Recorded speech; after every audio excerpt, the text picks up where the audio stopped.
शुभ सकाळ सप्तम श्रेणीर समस्त शिशु भाई भौणी को आज मातृभाषा कालांश को मु संध्या गुरुमा स्वागत करुचे। पिला माने आम बापा माँ आम गुरुजी गुरुमा एवं आमर जो माने शुभेच्छु जो माने आमर भल चिंता करती से माने आमको गोटे पद सबुबले कही था सत कहिबाकु किया डरिबी सत कहि पछे मले मरिबी मोते एतिकी शिखाओ साई हे मोर धन जन लोड़ा नाही हे। से गुरुजन माने आउ गोटे पद जोटा कि आमर भागवत अच्छी से भागवतर पदटी मध्य अनेक समय आमको कही था सत्य कहब निरंतर सत्य रे चल ए संसार। पिला माने दुनिया रे सत्य ही भगवान सत्य ही श्रेष्ठ ए सत्य को जे जीवन पथ प्रदर्शक रूपे ग्रहण करते सत्यर जे पूजारी थिले से होचंती सत्यर पूजारी आचार्य हरिहर। आज आम सत्यर पूजारी आचार्य हरिहर विषय पढ़ा पूर्वर पठित गल्पटीर लेखक विनोद कानुनगो तांको विषय जानिमा। विनोद कानुनगो जहाँकर जन्म हुए 1912 मसीहा जून मास 6 तारिख रे कटक जिलार किशोर नगर निकटस्थ मल्लीपुर ग्राम रे तांको पितांका नाम होची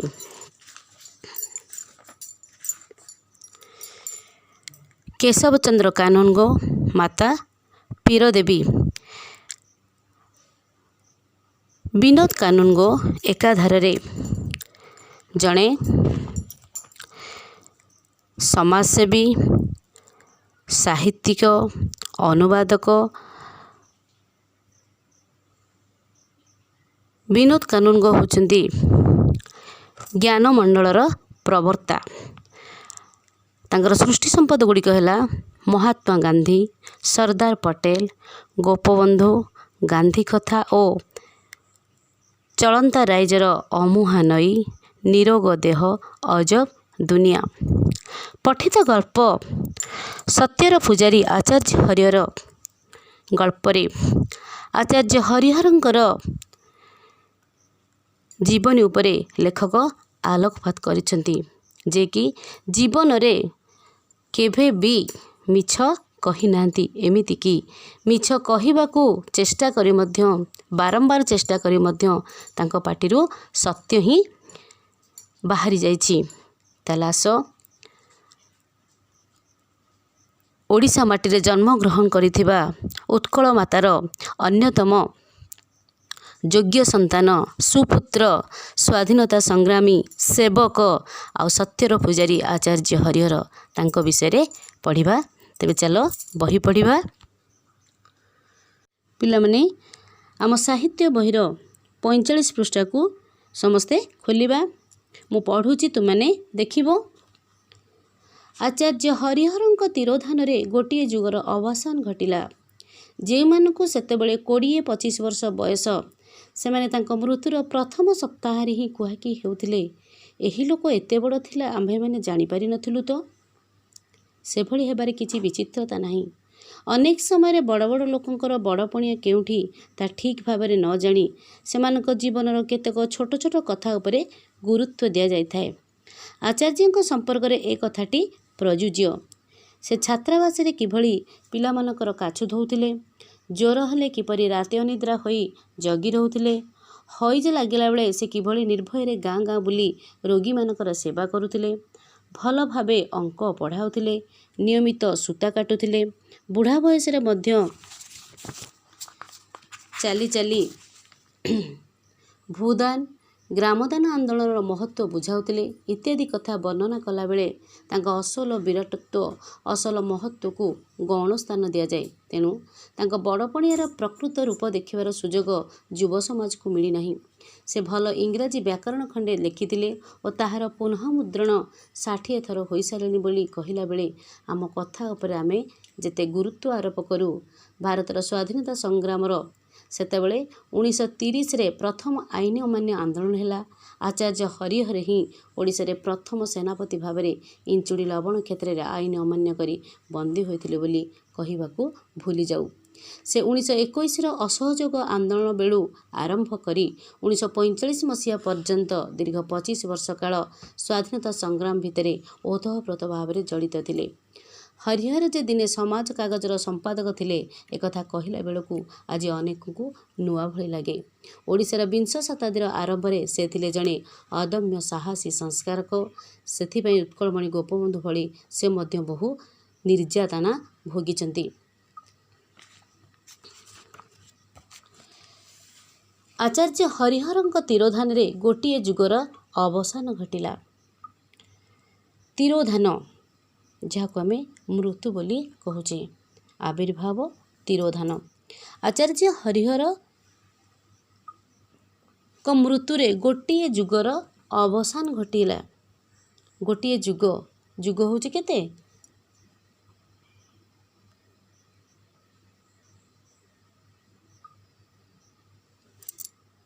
ଆଚାର୍ଯ୍ୟ ହରିହରଙ୍କ ମୃତ୍ୟୁରେ ଗୋଟିଏ ଯୁଗର ଅବସାନ ଘଟିଲା। ଯେଉଁମାନଙ୍କୁ ସେତେବେଳେ 20-25 ବର୍ଷ ବୟସ, ସେମାନେ ତାଙ୍କ ମୃତ୍ୟୁର ପ୍ରଥମ ସପ୍ତାହରେ ହିଁ କୁହାକି ହେଉଥିଲେ ଏହି ଲୋକ ଏତେ ବଡ଼ ଥିଲା ଆମ୍ଭେମାନେ ଜାଣିପାରିନଥିଲୁ ତ। ଯେତେବେଳେ ଆଚାର୍ଯ୍ୟ ହରିହରଙ୍କର ମୃତ୍ୟୁ ଘଟିଲା ବା ତିରୋଧାନ ଘଟିଲା, ଗୋଟିଏ ଯୁଗର ଅବସାନ ଘଟିଲା। ଗୋଟିଏ ଯୁଗ ଅର୍ଥାତ୍ 100 ବର୍ଷର ଅବସାନ ଘଟିଲା। ଆଚାର୍ଯ୍ୟ ହରିହର 1878 ମସିହାରେ ଜନ୍ମଗ୍ରହଣ କରିଥିଲେ ଏବଂ 1971 ମସିହାରେ ମୃତ୍ୟୁବରଣ କରିଥିଲେ। ତେଣୁ ତାଙ୍କ ଜନ୍ମରୁ ମୃତ୍ୟୁ ମଧ୍ୟରେ ଗୋଟିଏ ଯୁଗ, ତାଙ୍କ ପାଇଁ ଗୋଟିଏ ଯୁଗର ଅବସାନ ଘଟିଲା।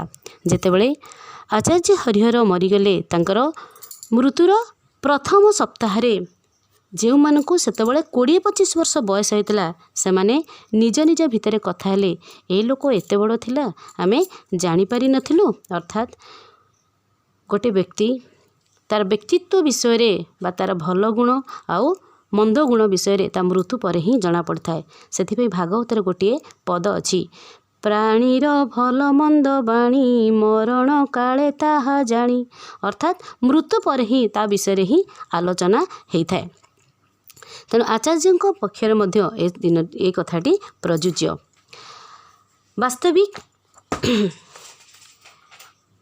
ଆଚାର୍ଯ୍ୟଙ୍କ ଜୀବନୀ ବିଷୟରେ କୌଣସି ବିଚିତ୍ରତା ନାହିଁ। ଅନେକ ସମୟରେ ବଡ଼ ବଡ଼ ଲୋକଙ୍କର ବଡ଼ପଣିଆ କେଉଁଠି ତା ଠିକ୍ ଭାବରେ ନ ଜାଣି ସେମାନଙ୍କ ଜୀବନର କେତେକ ଛୋଟ ଛୋଟ କଥା ଉପରେ ଗୁରୁତ୍ୱ ଦିଆଯାଇଥାଏ। ଆଚାର୍ଯ୍ୟଙ୍କ ସମ୍ପର୍କରେ ଏ କଥାଟି ହେଉଛି ପ୍ରଯୁଜ୍ୟ, ପ୍ରୟୋଗ ହେବାର ଯୋଗ୍ୟ। ତେଣୁ ଆଚାର୍ଯ୍ୟଙ୍କ ପାଇଁ ଏ କଥାଟି ମଧ୍ୟ ଯୋଗ୍ୟ। ଆଚାର୍ଯ୍ୟ ସମ୍ପର୍କରେ ଏ କଥାଟି ହେଉଛି ଯୋଗ୍ୟ। ସେ କିଭଳି ଛାତ୍ରାବାସରେ କାଛୁ ଧୋଉଥିଲେ, ପିଲାମାନେ କାଛୁ ଜାଣିଛ, ଯାହାକୁ ଆମେ କାଛୁ କୁଣ୍ଡିଆ ବୋଲି କହୁଛ, ସେଇ ଛାତ୍ରାବାସରେ, ଅର୍ଥାତ୍ ଆମେ ଇଂରାଜୀରେ ତାକୁ କ'ଣ କହୁଛେ, ହଷ୍ଟେଲ। ତେଣୁ ଯେତେବେଳେ ସେ ଛାତ୍ରାବାସରେ ରହୁଥିଲେ ସେତେବେଳେ ପିଲାମାନଙ୍କର କାଛୁ ଧୋଉଥିଲେ। ଜ୍ୱର ହେଲେ ରାତି ଅନିଦ୍ରା ହୋଇ ଜଗି ରହୁଥିଲେ। ହଇଜା ଲାଗିଲା ବେଳେ ସେ କିଭଳି ଗାଁ ଗାଁ ବୁଲି ରୋଗୀମାନଙ୍କର ସେବା କରୁଥିଲେ। ଭଲ ଭାବରେ ଅଙ୍କ ପଢ଼ାଉଥିଲେ, ନିୟମିତ ସୂତା କାଟୁଥିଲେ। ବୁଢ଼ା ବୟସରେ ମଧ୍ୟ ବୁଲି ବୁଲି ଭୂଦାନ ଆନ୍ଦୋଳନ ଆଉ ଗ୍ରାମଦାନ ଆନ୍ଦୋଳନର ମହତ୍ତ୍ୱ ବୁଝାଉଥିଲେ। ଇତ୍ୟାଦି କଥା କହିଲା ବେଳେ ତାଙ୍କ ଅସଲ ବିରାଟତ୍ୱ ଅସଲ ମହତ୍ତ୍ୱକୁ ଗୌଣ ସ୍ଥାନ ଦିଆଯାଇଥାଏ। ତମମାନଙ୍କ ମନରେ ବର୍ତ୍ତମାନ ପ୍ରଶ୍ନ ଆସିବଣି, ଗୁରୁମା କ'ଣ କହିଲେଣି ଗୋଟେ ଗ୍ରାମଦାନ ଆଉ ଭୂଦାନ। ଗ୍ରାମଦାନ ହେଉଛି ବା ଗ୍ରାମଦାନ ଆଉ ଭୂଦାନ, ଭୂଦାନ ହେଉଛି ଗୋଟେ ଆନ୍ଦୋଳନ, ଭୂଦାନ ଅର୍ଥାତ୍ ଭୂମି ଦାନ। এই ଭୂଦାନ ଆନ୍ଦୋଳନ ପ୍ରବର୍ତ୍ତକ ଥିଲେ କିसे ନା ଆଚାର୍ଯ୍ୟ ବିନୋବା ଭାବେ। ସାରା ଭାରତବର୍ଷ ବୁଲି ସେ ଧନୀ ଜମିଦାରମାନଙ୍କୁ ଭୂମିଦାନ ପାଇଁ ବୁଝାଉଥିଲେ ଓ ସେମାନଙ୍କ ହୃଦୟରେ ପରିବର୍ତ୍ତନ କରି ସେଇ ଜମିଦାରମାନଙ୍କ ଠାରୁ ଆଣିଥିବା ଭୂମିକୁ ଗରିବ ଲୋକମାନଙ୍କୁ ଦାନ କରୁଥିଲେ।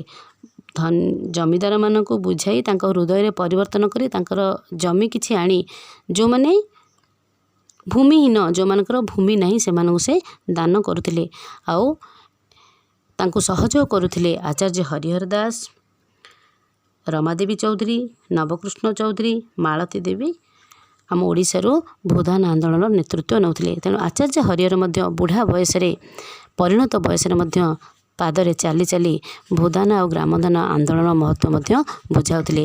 ଯେଉଁ କଥା କି ତାଙ୍କ ବିଷୟରେ କହିଲା ବେଳେ ଆମେ ତାଙ୍କର ବିରାଟ ପଣିଆର ପ୍ରକୃତ ପରିଚୟକୁ ଜାଣିଥାଉ। ତା ସହିତ ସେ ଜଣେ ଲେଖକ ଥିଲେ। ସେ ଭଲ ଇଂରାଜୀ ବ୍ୟାକରଣ ଖଣ୍ଡେ ଲେଖିଥିଲେ ଯାହାର ନାଁ ହେଉଛି child easy fast grammar. Odia ଆଉ ଇଂରାଜୀ ବ୍ୟାକରଣକୁ ତୁଳନା କରି ପିଲାଏ ବୁଝିଲା ଭଳି ଗୋଟିଏ ବହି ସେ ରଚନା କରିଥିଲେ, ଯାହାକୁ ଆମେ କ'ଣ କହୁଛେ ଚାଇଲ୍ଡ ଇଜି ଫାଷ୍ଟ ଗ୍ରାମାର। ତାହାର 60 ଥର ପୁନଃମୁଦ୍ରଣ ହେଇସାରିଲାଣି କହିଲା